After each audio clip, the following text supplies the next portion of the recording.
श्री गणेशाय जय माता दी। आप सभी का हार्दिक स्वागत है। प्रिय भक्तजनों, आज नवरात्रि के तीसरे दिन सुनिए श्री दुर्गा सप्तशती पाठ का चौथा अध्याय। ऋषि कहते हैं, अत्यंत पराक्रमी दुरात्मा महिषासुर तथा उसकी दैत्य सेना के देवी के हाथों मारे जाने पर इंद्र आदि देवता प्रणाम के लिए गर्दन तथा कंधे झुकाकर उन भगवती दुर्गा का उत्तम वचनों द्वारा स्तवन करने लगे। उस समय उनके सुंदर अंगों में अत्यंत हर्ष के कारण रोमांच हो आया था।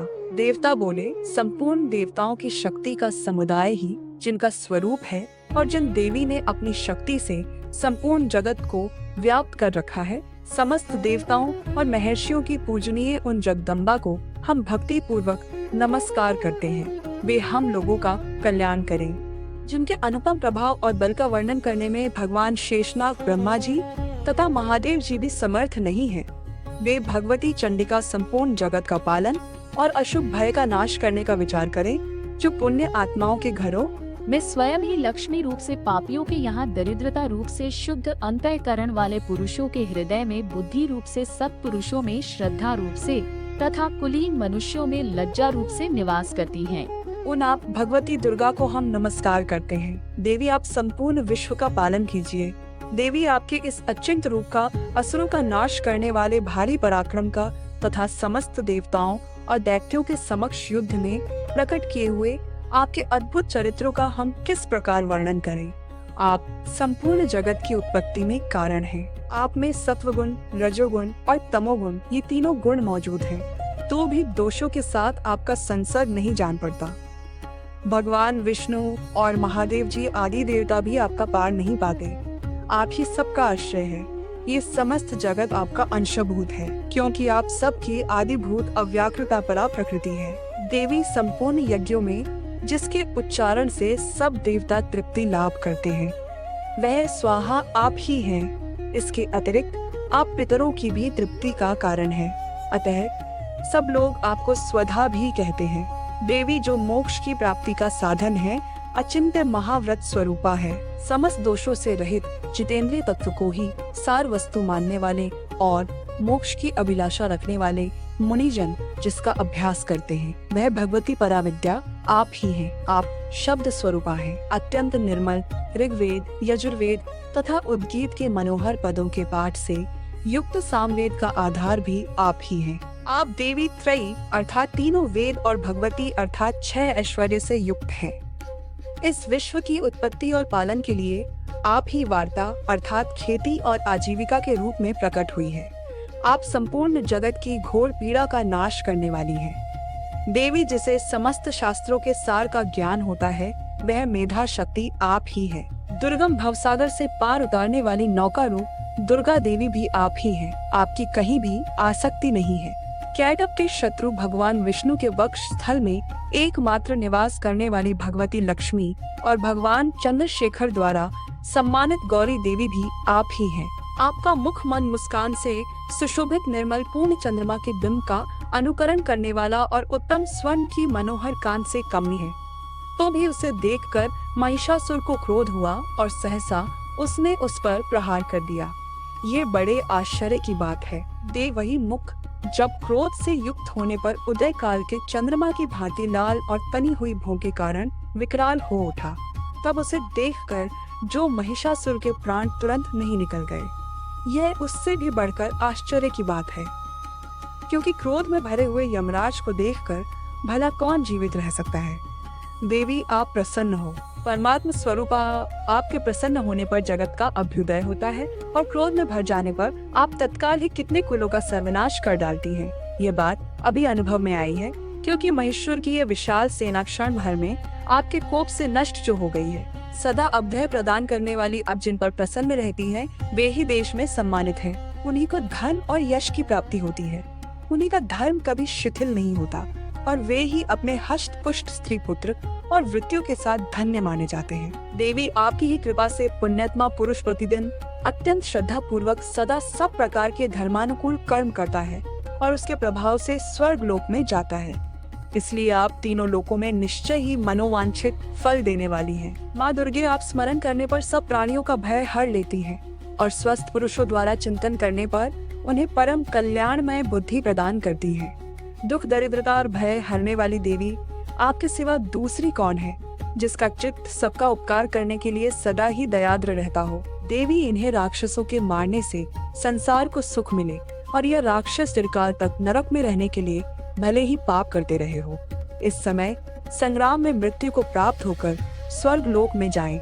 निश्चय ही यह सोचकर आप शत्रुओं का वध करती हैं। आप शत्रुओं पर शस्त्रों का प्रहार क्यों करती हैं? समस्त असुरों को दृष्टिपात मात्र से ही भस्म क्यों नहीं कर देती? इसमें एक रहस्य है कि शत्रु भी हमारे शस्त्रों से पवित्र होकर उत्तम लोकों में जाएं। इस प्रकार उनके प्रति भी आपका विचार अत्यंत उत्तम रहता है। खटक के तेजपुंज की भयंकर दीप्ति से और आपके त्रिशूल के अग्रभाग के घनीभूत प्रभा से चौंधिया कर जो असुरों की आंखें फूट नहीं गई, उसमें कारण यही था कि वे मनोहर रश्मियों से युक्त चंद्रमा के समान आनंद प्रदान करने वाले आपके इस सुंदर मुख का दर्शन करते थे। देवी, आपका शील दुराचारियों के बुरे बर्ताव को दूर करने वाला है। साथ ही यह रूप ऐसा है जो कभी चिंतन में भी नहीं आ सकता और जिसकी कभी दूसरों से तुलना भी नहीं हो सकती, तथा आपका बल और पराक्रम तो उन दैत्यों का भी नाश करने वाला है जो कभी देवताओं के पराक्रम को भी नष्ट कर चुके थे। इस प्रकार आपने शत्रुओं पर भी अपनी दया ही प्रकट की है।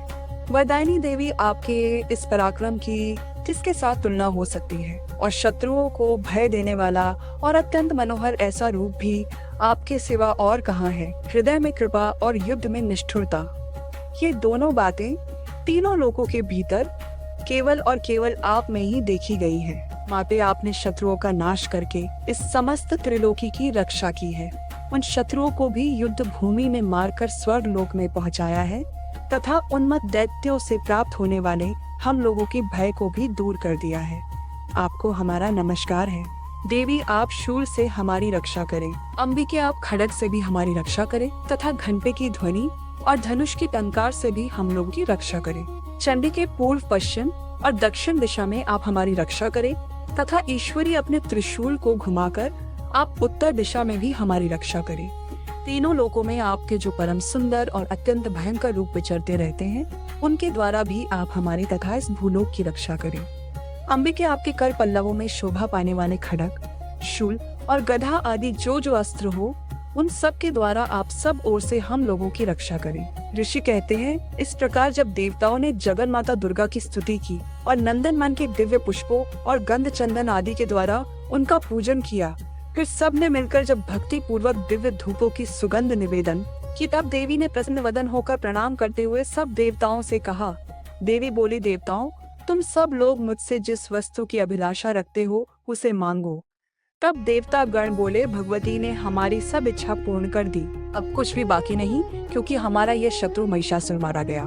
महेश्वरी, इतने पर भी यदि आप हमें और वर देना चाहती हैं, तो जब जब हम आपका स्मरण करें तब तब आप दर्शन देकर हम लोगों के महान संकट दूर कर दिया करें। और प्रसन्न मुखी अंबिके, जो मनुष्य इन स्तोत्रों द्वारा आपकी स्तुति करें, उसे वित्त समृद्धि और वैभव देने के साथ साथ उसकी धन और स्त्री आदि संपत्ति को भी बढ़ाने के लिए आप सदा हम पर प्रसन्न रहें। मार्कंडेय ऋषि कहते हैं, राज देवताओं ने जब अपने तथा जगत के कल्याण के लिए भद्रकाली देवी को इस प्रकार प्रसन्न किया, तब वे तथास्तु कहकर वहीं अंतर्ध्य हो गई। भोपाल, इस प्रकार पूर्व काल में तीनों लोकों का हित चाहने वाली देवी जिस प्रकार देवताओं के शरीरों से प्रकट हुई थी, वह सब कथा मैंने कह सुनाई। अब पुनः देवताओं का उपकार करने वाली वे देवी दुष्ट दैत्यों तथा शुभ निशुभ का वध करने और सब लोगों की रक्षा करने के लिए गौरी देवी के शरीर से जिस प्रकार प्रकट हुई थी, वह सब प्रसंग मेरे मुंह से सुनो।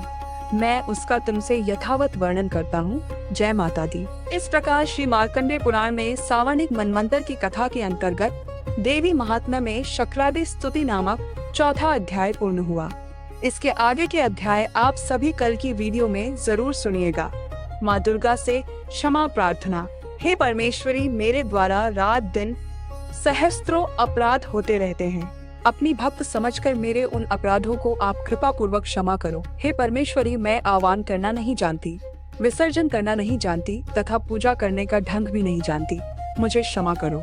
हे देवी, हे सुरेश्वरी, मैंने जो मंत्रहीन, क्रियाहीन और भक्तिहीन पूजन किया है, वह सब आपकी कृपा से पूर्ण हो। सैकड़ों अपराध करके भी जो आपकी शरण में जय जगदम्बे कहकर पुकारता है, उसे वह गति प्राप्त होती है जो ब्रह्मादि देवताओं के लिए भी सुलभ नहीं है। हे जगदम्बिके, मैं अपराधी हूँ, किंतु आपकी शरण में आई हूँ। इस समय दया की पात्र हूँ, आप जैसा चाहो करो। देवी परमेश्वरी, अज्ञान से, भूल से अथवा बुद्धि भ्रांत होने के कारण मैंने जो कुछ भी कम या अधिक कर दिया हो वह सब क्षमा करो और प्रसन्न हो।